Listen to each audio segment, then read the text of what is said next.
ہمارے علماء نے یہ بات کہی ہے کہ ہمیں ملکوں کی آزادی، اس کی تاریخ پڑھنا چاہیے۔ ظاہر بات ہے اگر انگریز ہندوستان میں 1601 میں آیا اور 1947 میں یہ دیش آزاد ہوا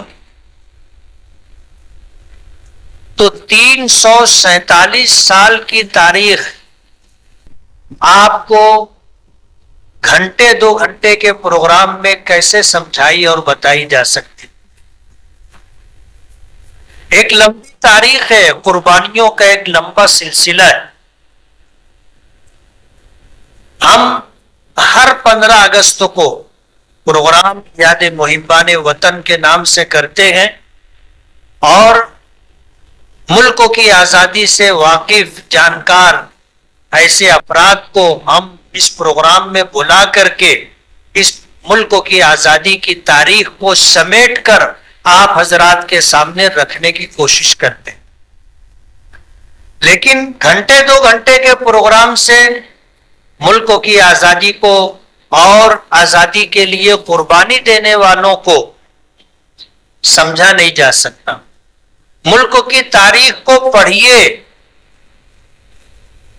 تب آپ کو اندازہ ہوگا کہ 347 سال میں کیا کیا ہوا، اور 1799 میں جب سلطان ٹیپو شہید رحمت اللہ علیہ نہیں رہے تو انگریز نے ان کی لاش پر پیر رکھ کر کے کہا تھا کہ اب یہ ملک ہمارا ہے۔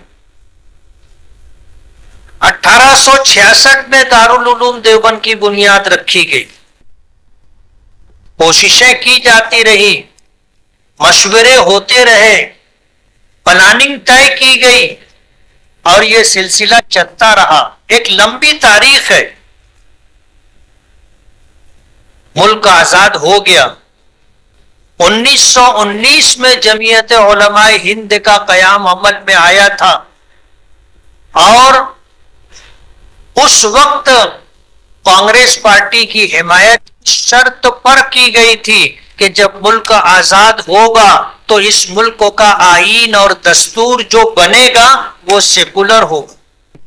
ابھی آپ نے سنا کہ ہمارے ان بزرگوں نے، ان اکابرین نے، ان علماء نے اگر کانگریس کا اور کانگریس کے لیڈروں کا ملکوں کی آزادی کے لیے ساتھ دیا تھا تو شرط یہ تھی کہ ملک آزاد ہوگا تو دستور اور آئین سیکولر بنے گا۔ جنہوں نے ملکوں کے ٹکڑے کیے، ملکوں کا بٹوارا اور ملکوں کی تقسیم کروائے، وہ گنہگار اور مجرم ہے۔ جنہوں نے اس معاہدے پر دستخط کیے وہ مجرم اور گنہگار ہے، ہم تو نہیں ہیں۔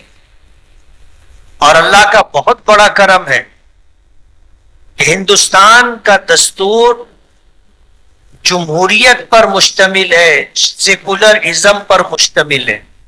آج ہمارے نوجوان اور لوگ پوچھتے ہیں، جب سامنے سے یہ بات کہی جاتی ہے کہ تم نے اپنی قربانیوں کا صلہ پاکستان کی شکل میں لے لیا تھا، تب اس ملک میں تمہارا کیا ہے؟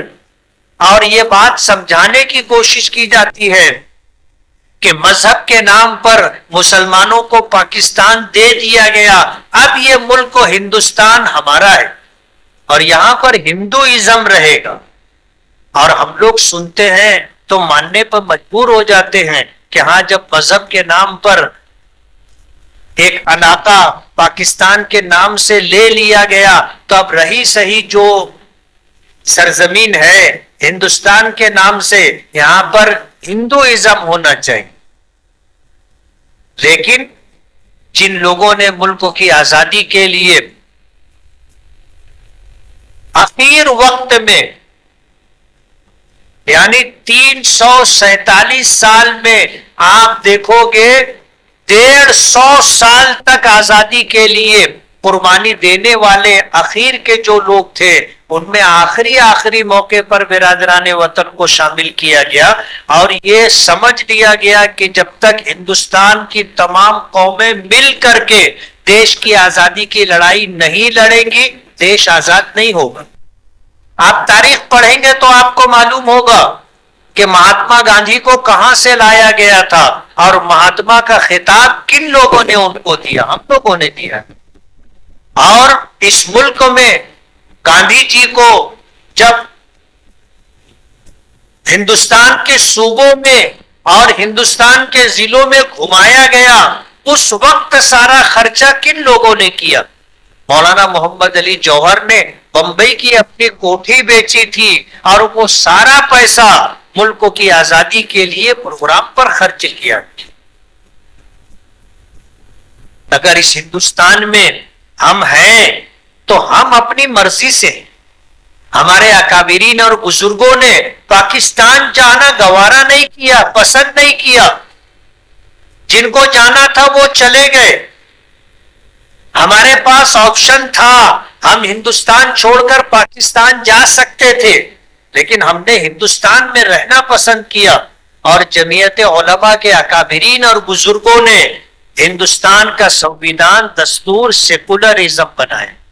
اس دستور کی حفاظت ضروری ہے، اور اس دستور نے ہم کو حق دیا ہے کہ ہم مسجدیں تعمیر کرتے ہیں، مدرسے تعمیر کرتے ہیں، ہم اذان دیتے ہیں، باجماعت نماز پڑھتے ہیں، ہم قرآن کریم کی تعلیم حاصل کرتے ہیں. ہمارے یہاں مدرسوں میں علماء تیار ہوتے ہیں، حفاظ کرام تیار ہوتے ہیں.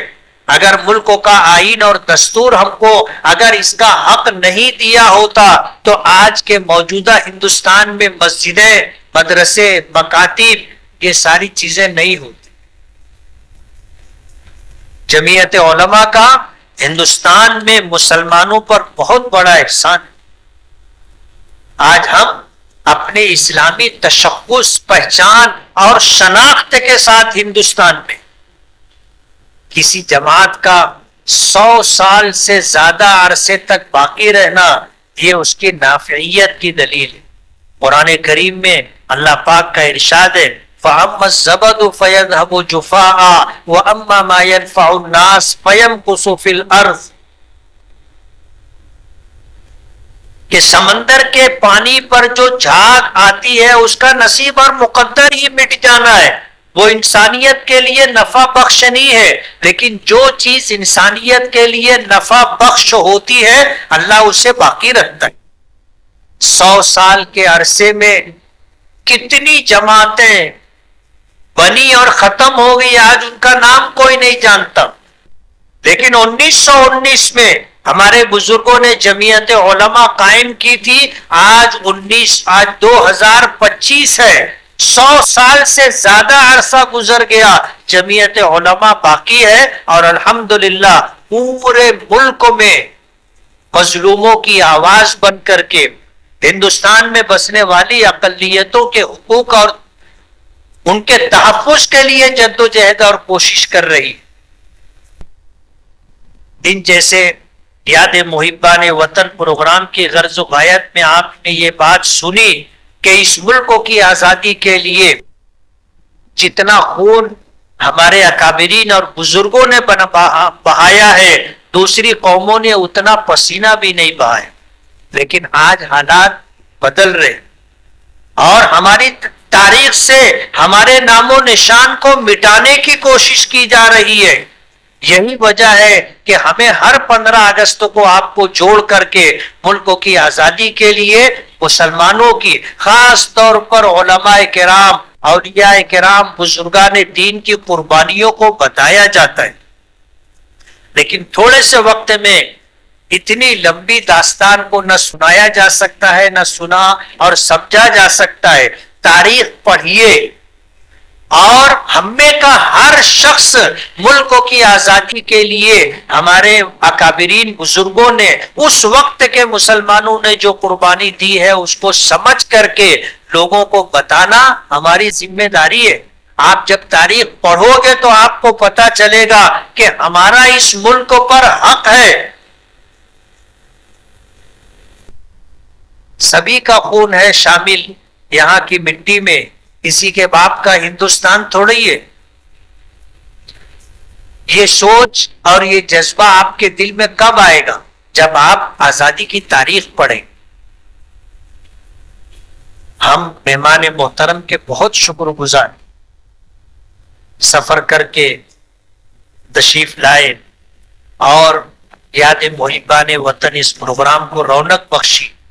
جمعیت علماء کے تمام احباب اہلیان مالیگاؤں کی طرف سے میں حضرت کا بہت بہت شکر گزار ہوں اور امید ہے کہ انشاءاللہ آئندہ بھی ہمارے پروگراموں میں تشریف لاتے رہیں گے. وقت کافی ہو چکا ہے اور اس موقع پر ملک کی آزادی کی تاریخ آپ نے مختصر طور پر سنی. ظاہر بات ہے ایک لمبی تاریخ ہے، صدیوں پر مشتمل ہے اور اس میں آپ کو بہت ساری باتیں سمجھ میں آئی ہوں گی. کچھ باتیں ایسی ہوں گی جن کا سیاق اور سباق آپ کو معلوم نہیں ہوگا تو صحیح طریقے سے آپ نہیں سمجھ سکے ہوں گے، لیکن جن لوگوں نے ملک کی آزادی کی تاریخ کو پڑھا ہوگا ان کے لیے یہ ساری بات ایسی ہوگی جو ان کو سمجھ میں آئے. میں آپ حضرات کا بھی شکر گزار ہوں کہ جمعیت کے اس پروگرام میں آپ حضرات تشریف لائے. اللہ آپ حضرات کو جزائے خیر عطا فرمائے. وآخر دعوانا الحمدللہ رب العالمین.